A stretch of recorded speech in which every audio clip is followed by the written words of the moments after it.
Bonsoir à tous, merci d'être au rendez-vous pour une nouvelle édition sur Monaco Info. Au sommaire de votre JT ce soir, c'est l'heure du rush pour la Poste. L'ensemble du personnel s'active pour livrer vos cadeaux de Noël à temps. Comment le service s'organise en cette période de fête de fin d'année, nous en parlerons avec le directeur de la Poste Monaco, Franck Ferat. En parlant de cadeaux, quels sont les produits stars que nous retrouverons au pied du sapin? Nous avons enquêté pour vous. Puis nous nous intéresserons à cette initiative solidaire lancée par Semeurs d'Espoir, des boîtes de Noël pour les personnes dans le besoin. Quel en est son principe? Le président de l'association, Floréal Franck, nous éclairera à ce sujet. Nous nous rendrons ensuite en Allemagne où la Roca Team affronte demain l'Alba Berlin en Euroleague. Yannick de Bever nous présentera les enjeux de cette rencontre. Et enfin, musique avec le concert de Noël à la cathédrale de Monaco. L'actualité, c'est aussi l'épidémie de Covid-19. Bonsoir Christine Tomel. Le gouvernement princier a communiqué les derniers chiffres relatifs au dépistage, Christine. Bonsoir Émilie, bonsoir à tous. Des chiffres qui sont arrêtés au dimanche 19 décembre inclus. 9046 tests PCR et antigéniques ont été réalisés sur des patients résidents et non résidents depuis le 13 décembre dernier, révélant un taux de positivité de 5,17%, soit un taux d'incidence de 813,56. Prudence donc à l'approche des fêtes. Le ministre d'État a rappelé hier l'importance de se faire vacciner pour endiguer cette épidémie. Cette campagne concerne désormais les enfants, mais sous certaines conditions, Christinda. Oui, Émilie, le Comité national monégasque de la vaccination a donné son feu vert pour ouvrir la vaccination aux enfants de 5 à 11 ans présentant des comorbidités. En France, cela est possible depuis le 15 décembre dernier. Les autorités sanitaires ont déjà reçu 100 doses pédiatriques du vaccin Pfizer. Les premières devraient être injectées dans les prochains jours. Seul le centre de dépistage anonyme et gratuit du CHPG sera habilité pour l'instant à vacciner ses enfants. Et pour le reste de la population, il est désormais aussi possible de se faire vacciner à l'IM2S. Oui, l'IM2S vient de mettre ses locaux et équipes médicales à disposition du centre de vaccination qui peut désormais adresser des patients au sein de cette structure.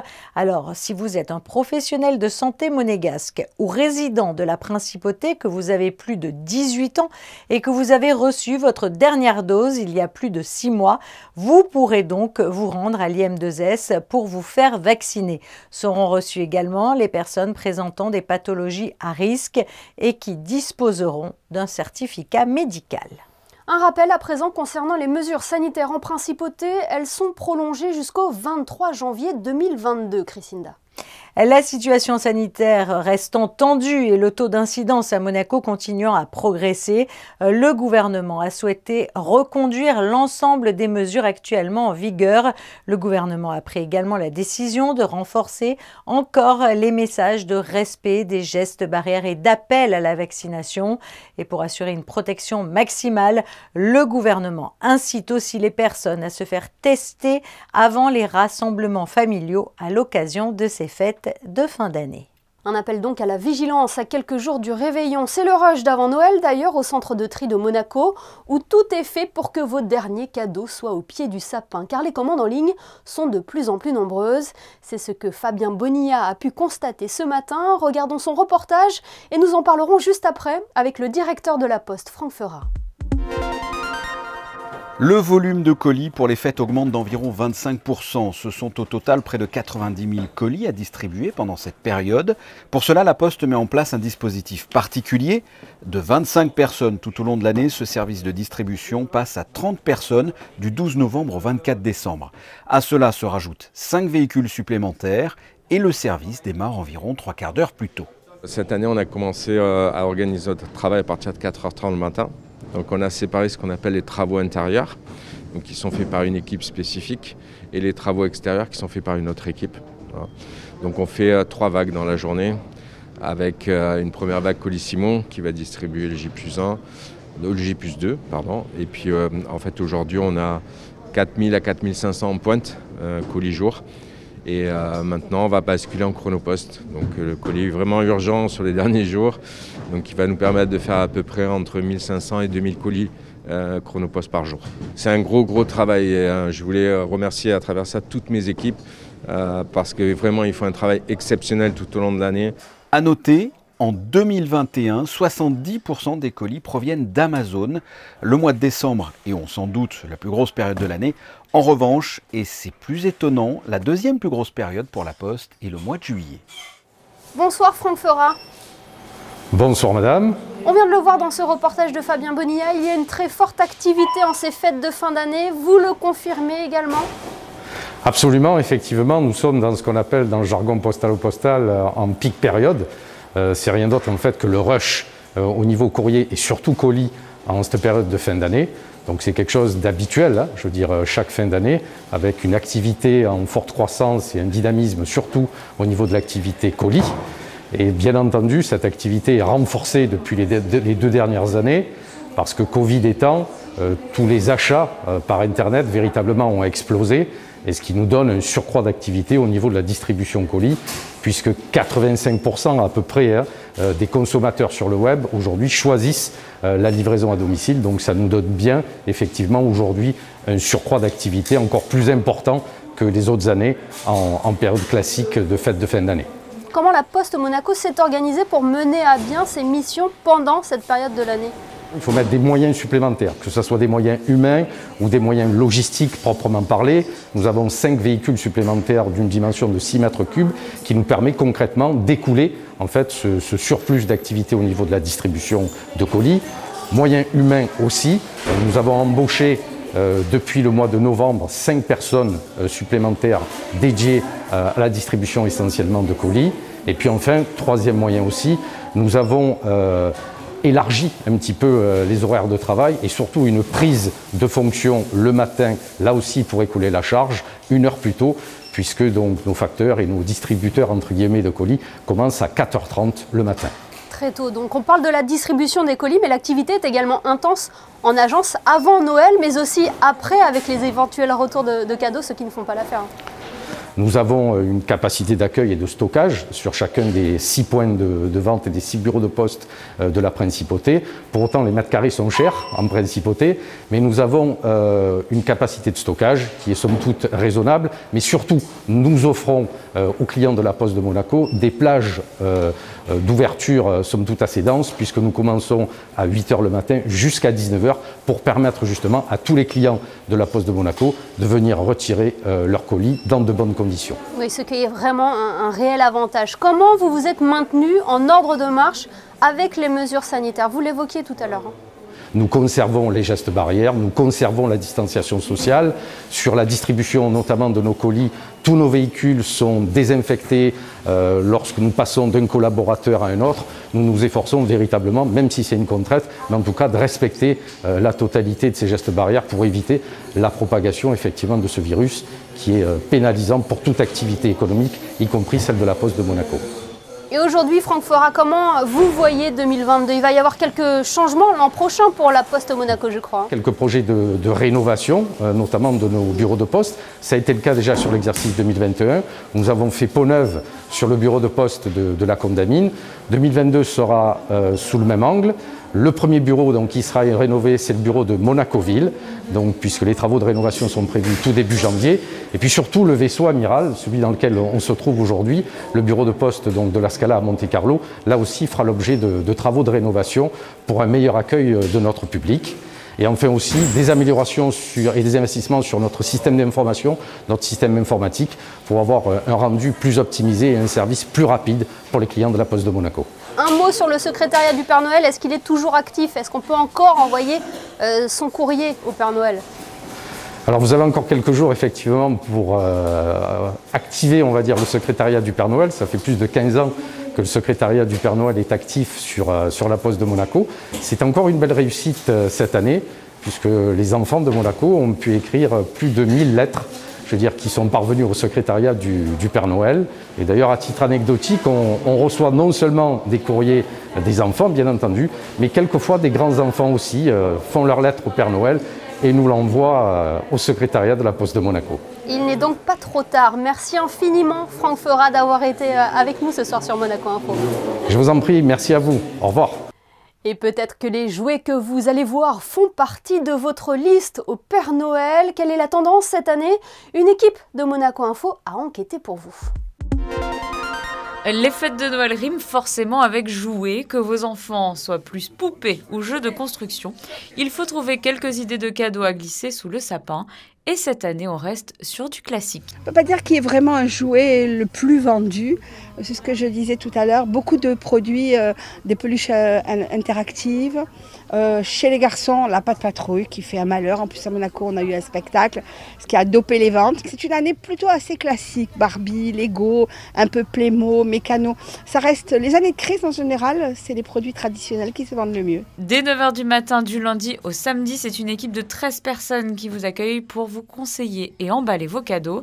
Pendant cette période, c'est un minimum de 450 ventes par jour et parfois les cadeaux ne sont pas seulement pour les enfants. J'ai des adultes qui achètent, j'ai pas mal de collectionneurs de Lego qui sont des adultes, même certains sont des grands-pères et qui viennent régulièrement acheter chez Jouet Club. Alors n'hésitez plus, petits et grands peuvent y trouver leur bonheur. Et puisque nous parlons de Noël, ces fêtes de fin d'année sont toujours propices à la solidarité. Plusieurs collectes sont organisées par différentes associations. C'est le cas notamment demain, avec une grande récolte de jouets au profit des Amis du Liban. Elle se tiendra au stade Louis II, avant le match AS Monaco-Rennes. Autre action dont nous voulions vous parler ce soir, celle de l'association Semeurs d'Espoir. Nous sommes justement avec son président pour en parler. Bonsoir Floréal Franck. Bonsoir. Parlez-nous du concept des boîtes de Noël. Alors les boîtes de Noël, elles sont venues, c'est un concept très simple, c'est que chacun puisse préparer un cadeau dans une boîte à chaussures vide et mettre dedans quelques objets qui peuvent être quelque chose de doux, quelque chose d'attentif, quelque chose de chaud. En fait, une attention tout simplement pour les personnes qui ne reçoivent pas toujours un cadeau, comprenant les personnes qui se trouvent dans la rue, qui sont sans domicile, et aussi quelques étudiants qui sont en grande précarité. Alors où déposer ces fameuses boîtes? Alors ces boîtes, on peut les déposer avec notre partenaire, puisque nous sommes partenaires avec le centre commercial Carrefour Monaco, qui a préparé un emplacement dédié, excusez-moi, pour le dépôt de ces boîtes. Et donc on peut les déposer, c'était jusqu'au 19, mais il y a une possibilité de les déposer pour les retardataires aussi à l'agence Aviva qui se trouve aux 3 rue Princesse Caroline. Qu'est-ce qui vous a amené à lancer cette opération? Alors on l'a lancé en partenariat avec Carrefour Monaco l'année dernière. On s'est positionné dessus assez tardivement et on s'est rendu compte que les gens avaient participé quand même sur une opération assez tardive et une 60aine de boîtes avaient été récoltées et diffusées dans les rues de Nice et Menton. Et elles avaient recueilli elles avaient touché le cœur de ces personnes. Et donc on a décidé cette année de réitérer, mais en préparant avec des partenaires comme la boutique Aldo, la boutique Capucine, Courir, la boutique Kappa à Monaco, pour pouvoir avoir en amont des boîtes vides pour pouvoir les donner aux personnes qui voulaient participer à cette action. Et encore cette année, c'est un succès? Alors cette année, c'est doublement un succès puisque on a à peu près 210 boîtes récoltées, alors que l'année dernière 60 boîtes. On a 110 boîtes à peu près pour les femmes, une 70 pour les hommes et une trentaine pour les enfants.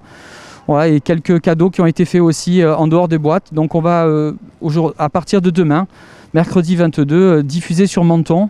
Et puis tout au long de l'année de janvier 2022, diffuser aussi dans les rues de Nice et sur le limitrophe. Alors ce ne sont pas les seules actions que vous menez avec Semeurs d'Espoir, hein? Alors non, c'est une action complémentaire et ponctuelle pour les fêtes de fin d'année. Mais nous menons tout au long de l'année des maraudes et des patrouilles entre Nice et Menton, avec une équipe de 75 personnes et 5 véhicules dédiés pour subvenir aux besoins les plus essentiels qui sont de se nourrir, se chauffer et s'habiller et se laver. C'est important d'être solidaire, Floréal, encore plus pendant cette période de fête de fin d'année? Oui, je crois que c'est essentiel parce que c'est une période qui regroupe les personnes qui ont la grâce d'avoir une famille, d'avoir des amis. Et ces personnes-là sont souvent esseulées. En tout cas, même si des actions sont faites par les communes et par beaucoup d'associations, que je salue d'ailleurs. Mais c'est vrai que c'est important de leur apporter une attention particulière, comme si on le ferait pour des gens de notre famille. Et quels sont les retours que vous avez sur le terrain? Votre action est très bien accueillie, j'imagine, hein? Alors effectivement, on est c'est très émouvant de voir la manière où ces cadeaux sont accueillis, parce que je crois qu'on retrouve le même émerveillement qu'un enfant qui reçoit un cadeau qui découvre d'ouvrir et ne sait pas ce qu'il y a dedans. Et je crois que c'est vrai que ça nous ramène à notre cœur d'enfant. Et je crois que c'est important d'apporter cette chaleur, cet amour envers ces personnes qui n'en ont pas tout au long de l'année. Et est-ce que la crise sanitaire a fragilisé davantage la situation des plus pauvres? Vous l'avez constaté, vous, sur le terrain? Alors malheureusement, oui, on l'a constaté, parce qu'on a un nombre plus important de bénéficiaires sur des distributions sur les communes de Nice et de Menton, et puis sur les limitrophes. Eh bien, merci beaucoup, Floréal Franck, d'avoir été avec nous ce soir. Je vous souhaite de très belles fêtes de fin d'année. Félicitations pour toutes vos actions. Merci beaucoup. Merci à vous et merci à tous de votre soutien. Le reste de l'actualité, c'est avec vous, Christinda Thomel. Christinda, la vice-présidente du Conseil national, Brigitte Boccon-Pagès, vient d'être distinguée. Oui, ce lundi 20 décembre, la vice-présidente du Conseil national s'est vue remettre les insignes de chevalier dans l'ordre de la Légion d'honneur au Monte-Carlo Bay par l'ambassadeur de France à Monaco, Laurent Stefanini, en présence du prince souverain et de nombreuses personnalités monégasques et françaises. Dans ses remerciements, Brigitte Boccon-Pagès a souligné l'interaction permanente de la France et de Monaco, fructueuse pour tous, un lien tissé depuis des siècles, qu'il soit social, économique, culturel, mais aussi familial et sentimental. Dans un tout autre domaine, le secrétaire d'État à la Justice, Robert Gély, vient de participer à la conférence des ministres de la Justice du Conseil de l'Europe, conférence qui a eu lieu à Venise. Effectivement, cette conférence avait pour thème « Crime et justice pénale, le rôle de la justice restaurative en Europe ». L'objectif de la conférence était de faire avancer le débat sur la justice restaurative en matière pénale au sein du Conseil de l'Europe, en s'appuyant sur l'analyse faite par des sources européennes et internationales et en prenant note des bonnes pratiques des États membres. Cette justice met l'accent sur le principe de réparer le préjudice causé par un comportement criminel. Alors même si Monaco est à ce jour peu avancé dans ce processus, le secrétaire d'État à la justice a indiqué que la principauté partage l'objectif de développer la justice restaurative. Un mot à présent sur cette remise de cadeaux en ces fêtes de Noël, Christinda. Et oui, ce sont les avantages de ces fêtes de fin d'année, Émilie. Les pensionnaires d'Aquiétoudine ont reçu des présents pour Noël et ont pu assister à une prestation musicale, l'occasion de célébrer la fin d'année tout en douceur. Et puis du football, avec le dernier match de l'année de l'AS Monaco. Effectivement, Émilie, le club de la Principauté reçoit Rennes mercredi au Stade Louis II pour le compte de la 19e journée de Ligue 1. Un match qui pourrait bien bousculer le classement avant Noël. Les enjeux sont donc importants. Je vous propose d'écouter Niko Kovac qui s'est présenté en conférence de presse aujourd'hui. Yes, so it's the last game before Christmas and we have a small break. A big opponent is coming tomorrow to play here in Monaco. It is an important game because they're at the moment third. We are trying to catch them. So to finish this first part of the season and this year in a good mood would be very nice to win the game. Le match se tiendra mercredi au Stade Louis II à 21h. Merci Christinda. On reste dans le sport avec du basket et la Roca Team qui s'est envolée aujourd'hui pour l'Allemagne. Les joueurs de Sacha Obradovic affrontent l'Alba Berlin demain en Euroleague. Yannick de Bever, vous êtes sur place pour Monaco Info. Quels sont les enjeux de cette rencontre, Yannick ? Bonsoir Émilie, bonsoir à toutes et à tous. La tendance est très simple à comprendre, les deux équipes doivent absolument gagner. Vous la voyez derrière moi, cette magnifique Mercedes-Benz Arena. C'est ici que la Roca Team vient défier ce mercredi soir les Albatros de Berlin. Pour ce match, Paris Lee sera de retour, lui qui avait contracté une légère blessure la semaine passée avant le match face à Kaunas. Je le disais, les deux équipes doivent absolument gagner. Monaco est 14e au classement et Berlin 15e sur une série de 3 défaites consécutives. Mais Monaco devra faire particulièrement attention au meneur de jeu allemand Mao Dolo, auteur d'une magnifique prestation face au CSKA Moscou, couronné de 34 d'évaluation, 26 points et 7 passes décisives. They have big talent, a lot of very talented players, and it will be a difficult game. They're very athletic, so we will see how we prepare for them. and it's going to be a very intensive game. We come from 5 games in 10 days and we have to recover and try to feel good for tomorrow. A noter que ce club de l'Alba Berlin est très bien connu de l'entraîneur Sacha Obradovic. Le coach de la Roca Team a entraîné l'équipe pendant 4 saisons entre 2012 et 2016 avec 2 victoires en Coupe d'Allemagne. Les retrouvailles s'annoncent donc très prometteuses. Un très beau duel que vous pourrez suivre bien évidemment demain en direct sur Monaco Info à partir de 20 h. Musique avec le concert de Noël donné dernièrement à la cathédrale de Monaco par la maîtrise de Monaco et les musiciens de l'OPMC. José Sacré y était, voyez son reportage.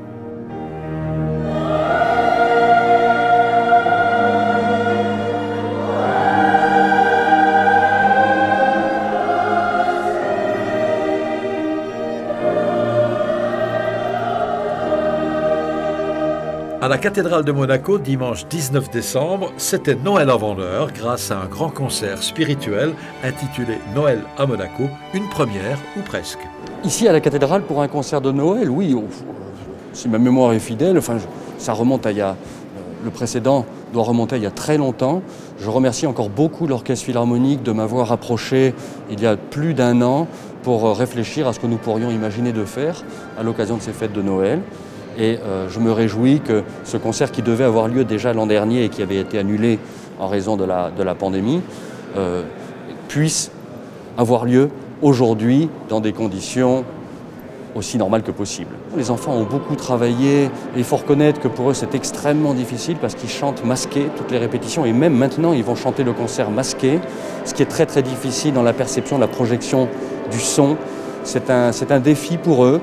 Et je les félicite vraiment. Au programme, des œuvres interprétées par les musiciens de l'Orchestre Philharmonique de Monte-Carlo, sous la direction de Peter Schutz, qui a également signé les arrangements de la plupart des pièces. 2 pièces d'orgue, jouées en duo par Olivier Vernet et Cyril Gandillet, des chants traditionnels de Noël interprétés par les petits chanteurs de Monaco et 3 chefs-d'œuvre de la musique classique spirituelle, interprétés à la fois par les petits chanteurs de Monaco, la maîtrise de la cathédrale et l'Orchestre Philharmonique de Monte-Carlo, dirigé par Pierre Debat.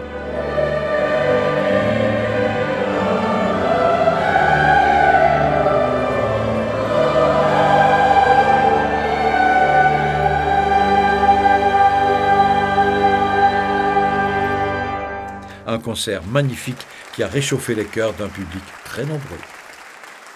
Succès donc pour ce concert de Noël. Avant de refermer ce journal, jetons un coup d'œil sur les prévisions météo.